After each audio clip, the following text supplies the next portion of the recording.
In all societies across the world, one can agree that entertainment is a significant part of any culture, in form of singing, dancing, poetry, and plays. Since the advent of the television, plays have now expanded to become movies, television soaps, and series. And thankfully, Nigeria, the giant of Africa, has not been left out. As situated in a lovely country, is the third largest million-dollar movie industry, Nollywood.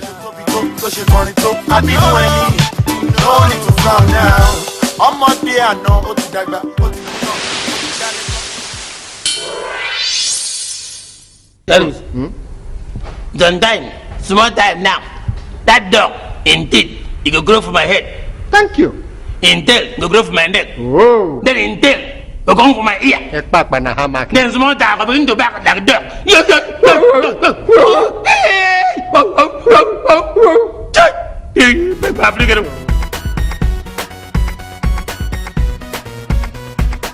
The Nollywood of today is made up of several actors, producers, and directors, releasing award-winning movies straight to theater, getting sponsorship from corporate organizations, and attracting international recognition. But it wasn't always like this. As in all of life's endeavor, Nollywood has a story. This is very interesting. See, on the film set, you have camera. On the Nollywood set, so you have a camera. If you want to use sound, we use the same sound. Except that sometimes you find out people cutting corners. Either they don't have enough batteries, something is missing because nobody did a proper checkup. And instead of calling off the shoot, they want to manage. So if we move them closer, you bend it here, you get this kind of sound. At the end of the day, when you hear it, you cover your face with shame. In the 1960s, the first efforts to make authentic Nigerian movies were frustrated due to high cost of production. But as a result of government support for broadcasting in the country, by the 1980s, several states with their local broadcasting stations began televising popular theater productions. These broadcasters started indigenous television shows such as Tales by Moonlight. Next edition of Tales by Moonlight.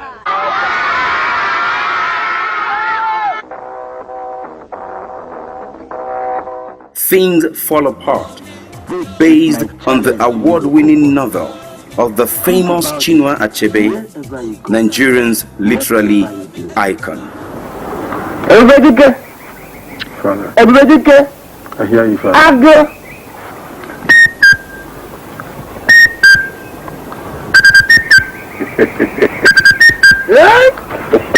New Masquerade and more, which kept Nigerians young and old riveted to their TV screens, with lovable characters such as Okonkwo, Gringori, and Zebediah. The release of the movie Living in Bondage in 1992, directed by Kanayo O. Kanayo and Francis Ago, was an instant hit which caught the attention of the Nigerian audience as the first Nigerian movie to be released on home video. Other movies such as Violated, Domitila, and Diamond Ring launched several actors and producers into spotlight. Well, there have been so many launching pads for Nollywood, for the film industry in Nigeria. But if you say for the brand Nollywood, I would say yes. Living in Bondage started it all. It started the whole drama of Nollywood. Kenneth Nebwe had neck video links there. Funny enough, Kenneth Nebwe was distributing Yoruba films as at that time, and suddenly decided he wanted to do his own movie. Never forgetting our culture, Several movies were made in several of Nigeria's indigenous languages, such as several Hausa movies, Igbo Passion in Igbo, and Shaworode in Yoruba.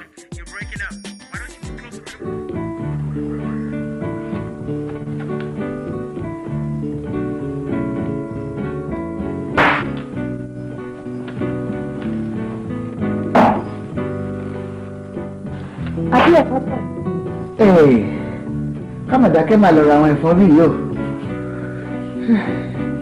Wọ́n lè gbìyàn lọ. Ẹ̀rù àrùnbà ló tẹ̀ ń báyàn. Why indigenous language film? Because that is my mission. That is what I intend to project. Because that is who we are as Nigerian.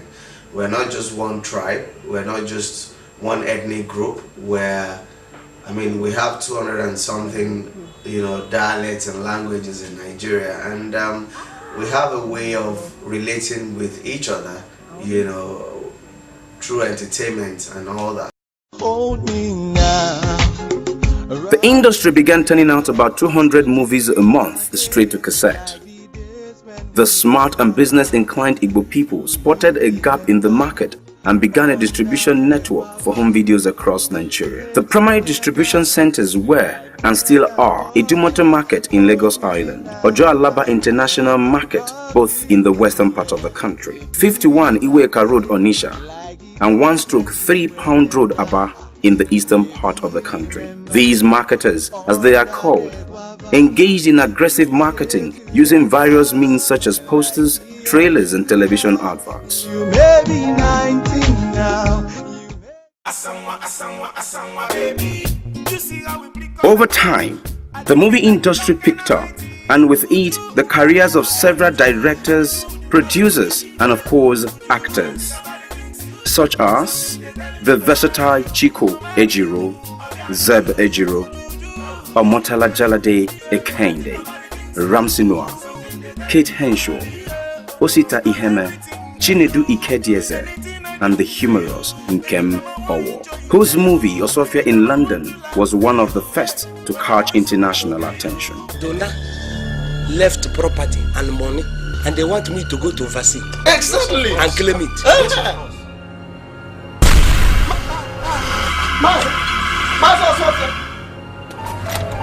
This is fantastic.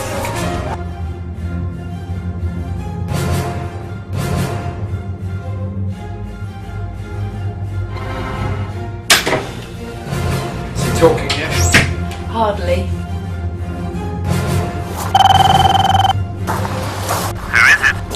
Hello, it's the police. We have a Mr. Sophia with us? Welcome, Mr. Sophia. We've been expecting you. I am not Sophia. Quite honestly, over the years, we've accumulated fans and across the border, and people have been tuned to Nollywood films for quite a while, and not all of them were Nigerians. We thought they were mostly Nigerians in diaspora, but Africans in general became extremely aware of our movies, and then non-Africans as well, who probably have African friends. Several bodies, which had been long established, began to organize annual award ceremonies to recognize outstanding performance and contribution to the Nigerian theater, such as the African Movie Academy Awards AMA, with several movies such as Rising Moon in 2006 and Abeni in 2007 receiving multiple awards.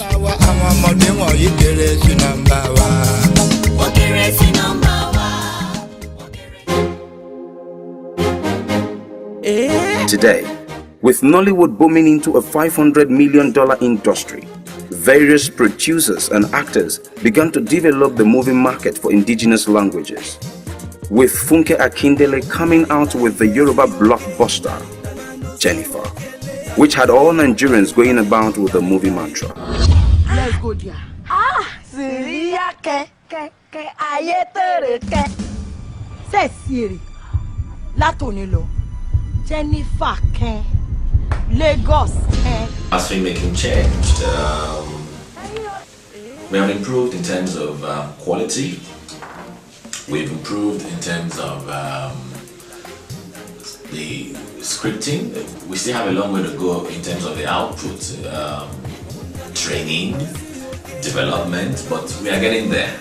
To keep in step with the changing world, well-produced and edited movies began being shown in cinemas first before being released onto DVD, such as Mirror Boy, 2 to Tango, Last Flight to Abuja, and Phone Swap.